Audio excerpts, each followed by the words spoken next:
আসসালামু আলাইকুম। আজকে আমি যে বিষয়টা নিয়ে আলাপ করব সেটা স্মোক করা। আপনার সিগারেট বলেন, বিড়ি বলেন অ্যান্ড সাথে চার বিষয়টি এই কারণে আমি আনতেছি বিকজ বর্তমানে মানে পোলাপানের একটা ট্রেন্ড হয়ে দাঁড়াইছে, সেটা হলো আপনার বিড়ির সাথে ডান হাতে বিড়ি, বাম হাতে চা। আপনারা চিন্তা করেন, আপনি একজন মুসলমান হন বা যে ধর্মেরই হন না কেন, বাম হাত দিয়ে কিন্তু কিছু খাওয়া হারাম। বুঝতে পারছেন?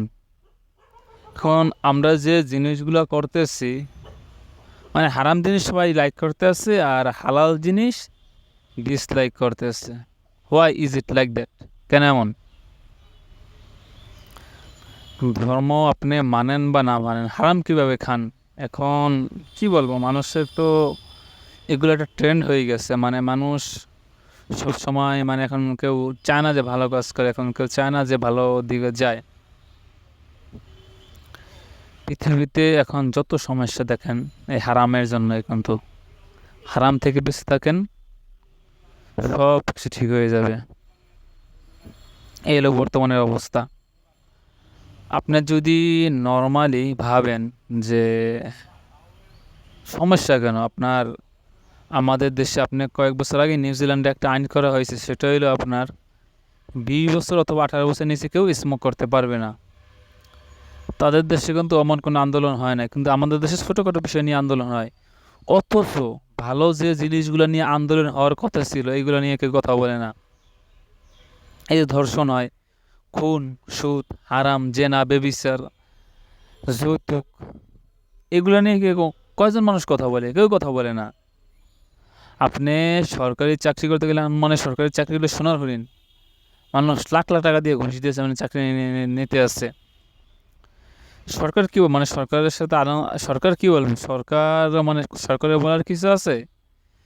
সরকার যদি ঠিক হয়ে যায়, সব ঠিক হয়ে যাবে।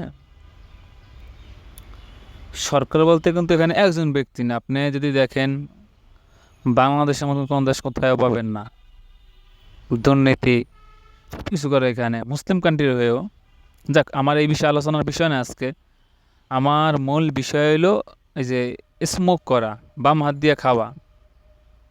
আরে ভাই, আপনার চাটা তো হালাল জিনিস, স্মোক করা এটা তো হারাম না মাকরু, আই ডোন্ট নো, বাট এটা তো হারামই সম্ভবত, আমি জানি না সঠিক। এটা খাইতেছেন আপনি ডান হাত দিয়ে, আর বাট চা খাইতেছেন বাম হাত দিয়ে। এটা কেমন হারাম খাইতেছেন আপনি, হালাল জিনিসটা হারাম বানিয়ে খাইতেছেন। এখন অবস্থা হয়েছে যে বিয়ে শাদির মতন, আপনি বিয়ের আগে যেমন বিয়ে করতেছেন অত রিলেশনশিপ করে, সব কিছু করে, এগুলোর অবস্থা হয়েছে বর্তমানের সময়ের মতন। সো এখন একটা কথাই বলবো, আপনি যাই করেন না কেন, যেই প্রফেশনে থাকেন না কেন, আপনার যা রিলিজিয়াস কি, আপনি কি করেন, কোথায় থাকেন, ইটস ডাজেন্ট ম্যাটার। আমি বলতেছি আবার again, it's doesn't matter. So you have to accept all right things.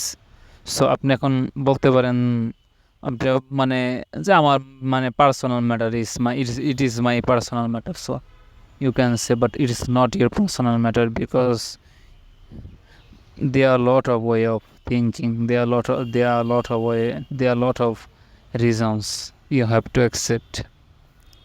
এরপর আজকের কথা। আসসালামু আলাইকুম। ভালো লাগলে শেয়ার করবেন, সাথে থাকবেন।